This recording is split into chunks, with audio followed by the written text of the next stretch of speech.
मगाशी माझ्या स्वयंपाकघरात माझी नजर गेली तर फरशीवर सुंदरशी रांगोळी टाकावी तसे एक फुलपाखरू आणि हे महाशय पंख पसरून पहुडले होते.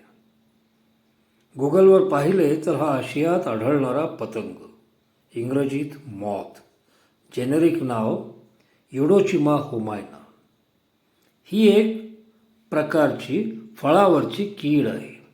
निसर्ग कीड सुद्धा सुंदर बनवतं.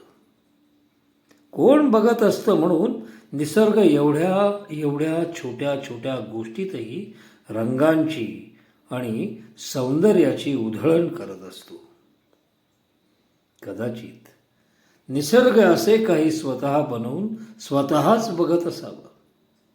जाऊ दे, आपलं काय, या सुंदरतेला दाद द्यायला काय हरकत आहे.